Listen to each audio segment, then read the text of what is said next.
Konnichiwa mina, j'espère que vous allez bien. On se retrouve aujourd'hui pour cette nouvelle vidéo. Je vais vous parler de Kumamoto. Kumamoto, c'est situé donc entre Kagoshima et Fukuoka. Et c'est une ville médiévale. Il y a encore un château qui est très présent dans la ville.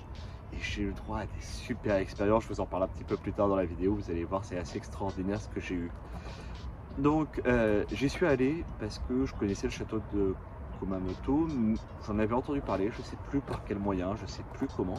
Mais du coup, j'en avais entendu parler, je me suis dit, tiens, ben, je vais m'y arrêter 3 jours. C'est sur la route pour aller à Fukuoka où je suis actuellement. Et ça me permettra de découvrir un peu la ville, d'avoir une expérience un peu différente. Et puis ben, de profiter aussi, de continuer à découvrir en backpack le Japon, ce que je fais aujourd'hui depuis un peu plus de 9 mois. Donc j'arrive à Kumamoto. Alors, une de mes erreurs, mais cette fois je connaissais les règles, donc ça ne m'a pas trop desservi, c'est que j'étais dans un capsule hôtel. Ce qui était bien, c'est que j'étais dans le centre. Ce qui était moins bien, j'étais dans un capsule hôtel. Et ce qui se passe, c'est que les capsules hôtels, en fait, vous pouvez check-in à partir de 15 h, mais tous les jours, même si vous dormez plusieurs nuits consécutives, vous devez check-out à 10 h pour re-check-in la même journée à 15 h.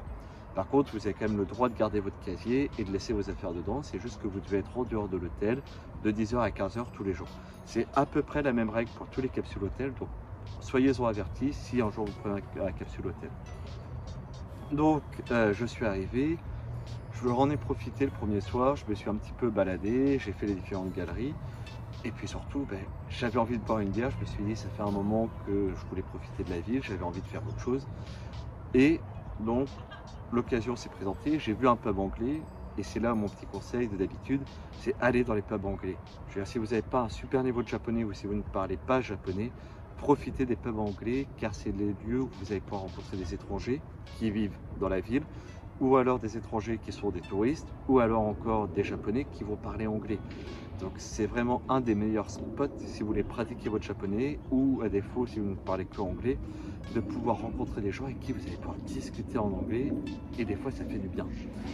Donc du coup j'y vais, je m'installe tout seul parce que je commence à avoir un peu l'habitude de discuter avec les gens un peu à l'improviste.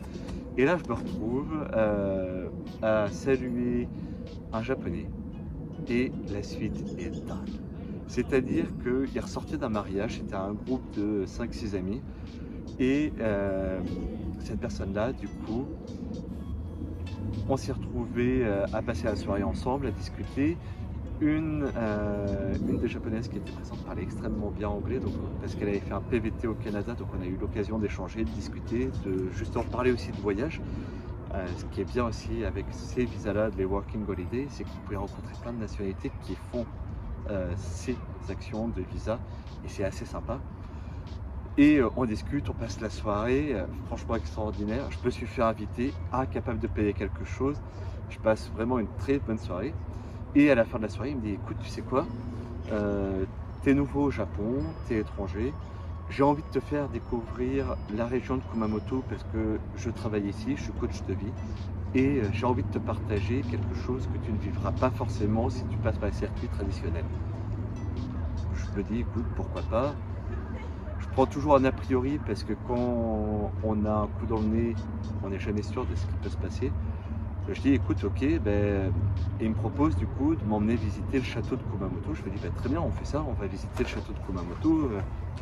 Ça n'engage à rien, on est dans le centre-ville, ça me fera passer 2-3 heures, un moment sympa. Et que nenni, ça s'est pas du tout passé comme ça. Je me suis retrouvé du coup avec donc, le coach de vie et un de ses étudiants au château de Kumamoto.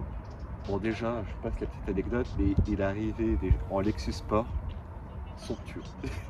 Et là il me dit, monte en voiture, on part, ok.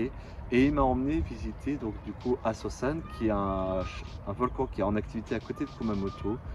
On a visité un temple, on a très bien mangé à midi.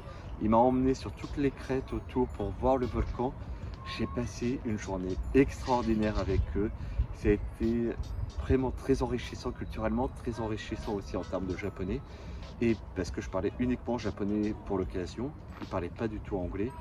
Et j'en ai vraiment profité et j'ai eu le droit à une super expérience.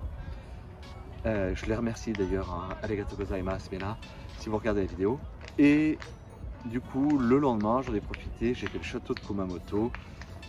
qui est vraiment un lieu qui est à faire, qui est à visiter.